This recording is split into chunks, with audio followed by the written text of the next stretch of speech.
அவர்கள் நிறைய படங்கள் இசையமைச்சிருக்காங்க. அதை இமான் சாரும் நானும் நிறைய படம் ஒர்க் பண்ணியிருக்கோம். நிறைய ஹிட் சாங் எல்லாம் கொடுத்துருக்காரு தேசிய படத்துல அப்படிதான் உங்களுக்கு ரொம்ப டச்சிங்கான சாங் இருக்காது. இதுல வந்து அந்த பாண்டிமணி சாங் ரொம்ப நல்லா இருக்கு. அப்புறம் பொங்கலோ பொங்கல்னு ஒரு சாங், அதுவும் நல்லா இருக்கு. படத்தோட ஆர்ஆர் ரொம்ப சூப்பரா போட்டுருக்கு. இமான் சாரும் இந்த படத்துக்கு ஒரு பெரிய சப்போர்ட், படத்துக்கே ஒரு உயிர் கொடுத்துருக்காருன்னு என்னையெல்லாம் கம்பல் பண்ணல.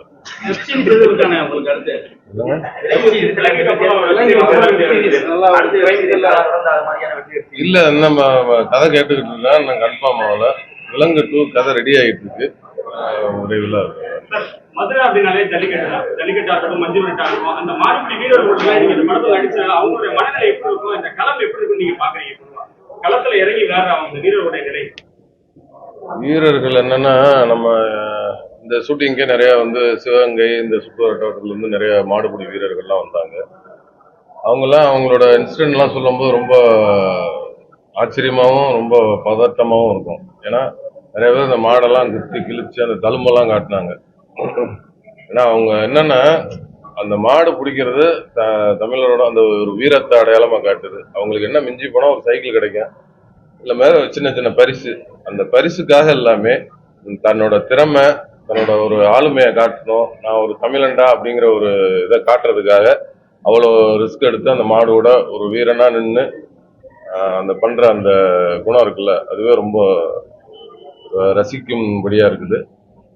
இந்த நேரத்துல மாடுபிடி வீரர்களுக்கும் மாடு வளர்க்குறவர்களுக்கும் என்னோட நன்றிகளையும் வாழ்த்துக்களையும் தெரிவிச்சு. மாடுபிடி வீரர்கள் தொடர்ந்து பாத்தீங்கன்னா அரசாங்கத்தை வந்து ஒரு கோரிக்கை வலியுறுத்துறாங்க. அதுல வெற்றி பெறக்கூடியவங்க வந்து அரசு வேலைகளா இருக்கட்டும், அவங்களை செய்ய வேண்டிய ஒரு சலுகைகள் கேட்கிறாங்க இல்லைங்களா? இந்த படத்துல நீங்களும் அது சார்ந்து நடிச்சிருக்கீங்க, அவங்களோட நிறைய பழகிருக்கீங்க. கோரிக்கைகள் எதுவும் வைக்கலாமா நீங்க அரசு விஷயம்? இல்ல, அது மாதிரி பண்ணி கொடுக்கலாம், ஒன்றும் தப்பு இல்லை. செய்திகளை உடனுக்குடன் தெரிந்து கொள்ள கீழ்கண்ட கேபிள் மற்றும் டிடிஹெச் நெட்வொர்க்குகளில் எம்நாடு செய்தி தொலைக்காட்சியை காணுங்கள். பாதகம் செய்பவரை கண்டால் நாம் பயம் கொள்ளலாகாது பாப்பா. மோதி மிதித்து விடு பாப்பா, அவர் முகத்தில் உமிழ்ந்து விடு பாப்பா.